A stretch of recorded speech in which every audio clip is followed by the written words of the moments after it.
ঘরবাড়ি পুড়ে গেছে, জিনিসপত্র গেছে, বাচ্চা কাচ্চাটি ভালো আছে, এই তুরি আর কি পরনের কাপড়ও নাই।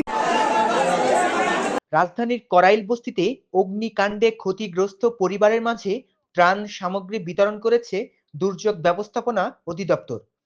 দুর্যোগ ব্যবস্থাপনা ও ত্রাণ মন্ত্রণালয়ের উপদেষ্টা বীর প্রতীক ফারুকী আজমের নির্দেশে বুধবার ২৬ নভেম্বর বিকেলে বস্তির ক্ষতিগ্রস্ত অংশে গিয়ে এই সহায়তা কার্যক্রম পরিচালনা করা হয়।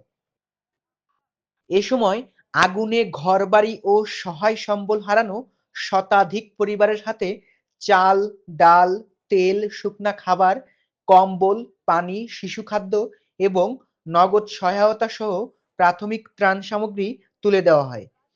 দুর্যোগ ব্যবস্থাপনা অধিদপ্তর জানায়, ক্ষতিগ্রস্ত প্রতিটি পরিবারের জন্য আপৎকালীন সহায়তার পাশাপাশি পুনর্বাসন কার্যক্রমও দ্রুত শুরু করা হবে। আমরা এই দফায় এই খাবারগুলি তাদেরকে বিতরণ করছি। এরপরে আপনারা জানেন সামনের মাঠে তাঁবু স্থাপন করা হয়েছে, আরও তাঁবু স্থাপন করা হবে এবং এরপরে আমরা মহিলা বা শিশু যারা বয়স্ক তাদের জন্য বিশেষ যেগুলি প্রয়োজন ফ্যামিলি কিট বা অন্যান্য হাইজেনিক কিট এগুলিও দেওয়ার ব্যবস্থা করব। ত্রাণ বিতরণ কার্যক্রমে উপস্থিত ছিলেন অধিদপ্তরের মহাপরিচালক রেজওয়ানুর রহমান। তিনি বলেন, বিপদের প্রথম মুহূর্ত থেকেই সরকার ক্ষতিগ্রস্ত মানুষের পাশে আছে। করাইল বস্তির কোনো পরিবারকে আমরা একা ছেড়ে দেব না। আগুনে ক্ষতিগ্রস্ত সবাইকে পর্যায়ক্রমে সহায়তা ও পুনর্বাসনের আওতায় আনা হবে।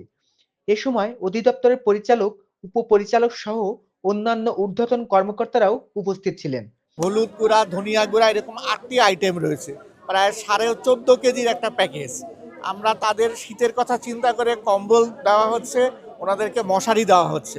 সরকার এই দুর্গত মানুষের সাথে রয়েছেন। আমাদের উপদেষ্টা মহোদয় এবং সচিব মহোদয় প্রতিনিয়তই যোগাযোগ রাখছেন। আমরা চাই দুর্গত মানুষগুলির এই যে অগ্নিকাণ্ড হয়েছে তার থেকে তাদেরকে রক্ষার জন্য সরকার প্রয়োজনীয় ব্যবস্থা গ্রহণ করবে।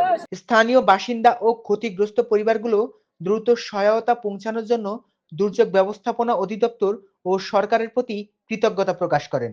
কম্বল, একটা মশারি, এক বোতল পানি, এটার ভিতরে যে কি আমি বলতে পারি না। যাই কিছু দিয়েছি আমি অসহায়ের সময়, এটা আমার লাগে অনেক কিছু। ত্রাণ পেয়ে কেউ বলেন, ঘর হারিয়ে পথে বসেছিলাম, এই সাহায্য অন্তত কিছুদিন বাঁচিয়ে রাখবে। গত সোমবার রাতের ভয়াবহ অগ্নিকাণ্ডে করাইল বস্তিতে শতাধিক ঘর পুড়ে যায়।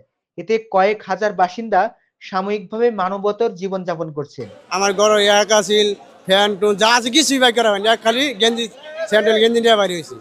সৈকত আহমেদ দ্বীপ, বাংলাদেশ 24।